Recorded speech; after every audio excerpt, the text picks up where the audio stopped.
G'day Bomber fans, we're getting really close to game time. We play the Saints on Friday. The squad for that game releases on Thursday, tomorrow by the time this video is out. I may do a video for our squad release. It'll be late at night if I do because I have work.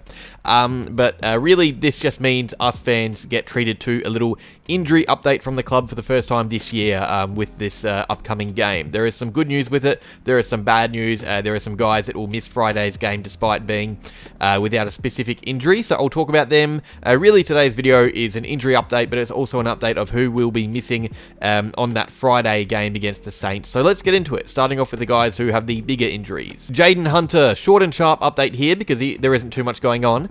He obviously has that ACL injury which will keep him out for the entire season. He's been on the bike at training recently, which is good to see, but don't expect to see him doing anything other than that for a little while. To put it into context, Dan McStay, who also did his ACL in, when did he do his ACL? In December last year, I want to say, I could be wrong, but he's only just started running recently, so expect Hunter to be on a similar trajectory to that because they've both got the same injury. Kaine Baldwin, now I uploaded a video late last night for you guys. I had a really busy day and completely forgot to press upload in the afternoon, so I don't know how many of you saw the update there. I'm recording this one not long after that, and I'm guessing it's probably performing quite poorly because of the weird time, so now you get to hear if you haven't already. But Kaine Baldwin, he has that foot stress fracture, and now there were apparently some fears it could have been a season-long ordeal. Now, I said yesterday, I don't really know how you can tell with these injuries. They're so hard to gauge. It's often a week-by-week thing.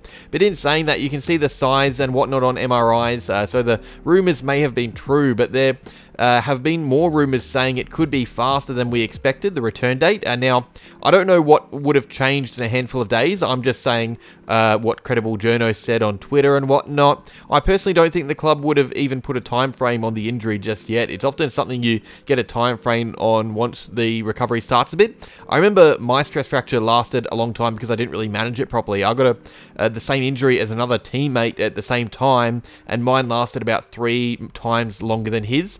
But in saying that, these guys are professionals. Clubs will know how to manage and how long they take in the past.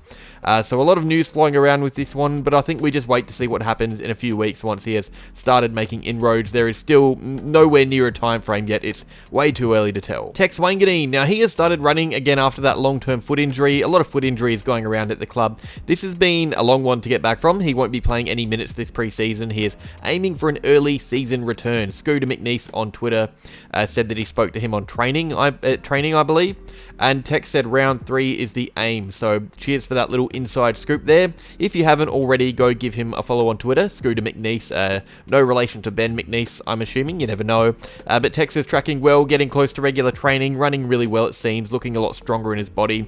It's one of the bigger transformations at the club. I guess he's had a lot of time to do some weights work. He looks in good nick despite having a year been off the park for so long. Shiel, now he was in the same boat as Tex maybe a week ago, doing mostly running and some kicking. He randomly amped up his load quite a lot last Saturday, joining in for some of the match sim work. I guess he was feeling good and the club wanted to step things up a bit. I found it surprising. I trust the medical team. It took a few of us fans by surprise though, but it's good. Shiel is progressing quickly and is probably aiming to play some form of footy in round 1, whether it's AFL or VFL. Well, I guess the VFL starts the week after, but he'll be aiming for early round footy, which is great. Hopefully he maintains that fitness because this has been another pesky long-term foot injury that I just don't want to see again. I'd rather Shiel on the sidelines an extra fortnight or two to start the season rather than us rushing him back earlier and losing him mid-season again, but he's quickly doing more and more each week. Sam Draper, this guy's also progressing well. He is back in main training. He was involved in match sim on Saturday. His groin has really been an issue for a while now, so to see it starting to be the opposite is great. Fingers crossed it stays that way.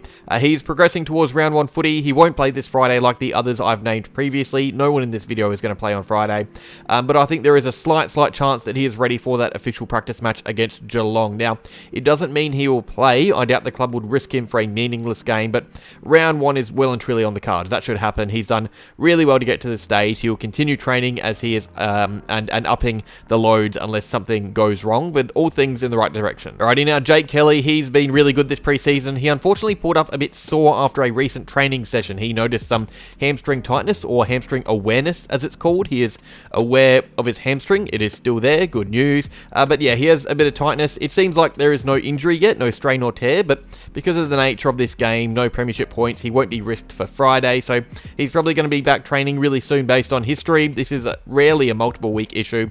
If it is, it means there is actually an injury. He will just need to rest and ease back into things in a few sessions, though. He'll probably be in the same boat as Draper. If it is just hamstring awareness, he would be in the mix to play next week, but the club may not decide to risk him. Who knows? We're going to see for that game, but he's definitely not playing against the Saints on Friday. Nate Caddy, our prize draftee, the hero of Essendon. He's been out of training for about a week now. He fell on his back in a recent session during match sim.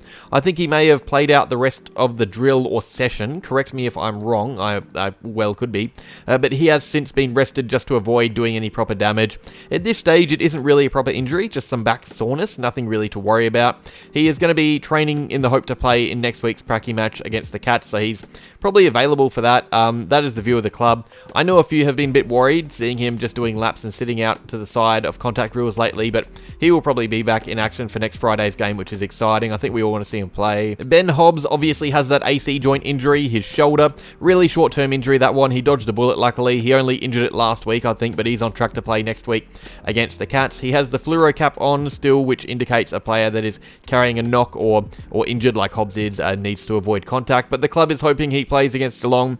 He obviously will not be risked against the Saints, not ready yet, but he is going to be fine to play in round 1, which is all that matters. A couple of others, Peter Wright and Jordan Ridley, they have all had slight niggles. There is nothing serious at all. Sat out a few sessions here and there. They won't be risked against the Saints. Give some other guys a chance as well, some younger guys.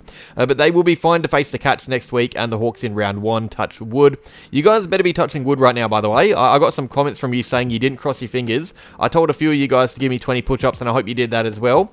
If either of these guys misses round 1, I'm going to know who to blame. Alrighty, the team we face on Friday, they have a few guys missing as well. Jack Sinclair is the biggest out. He has a calf injury that may keep him out for round 1. Dan Butler and Paddy Dow will miss as well with ankle and knee injuries respectively. Hunter Clark has that face issue, or concussion is listed as, but I remember seeing those images of his face busted up. Zach Jones has a concussion as well. He won't play. Ben Patton is a long-term out. He won't be playing till after the bye. Jack Hayes and James Venese are a few weeks away as well, so they won't feature.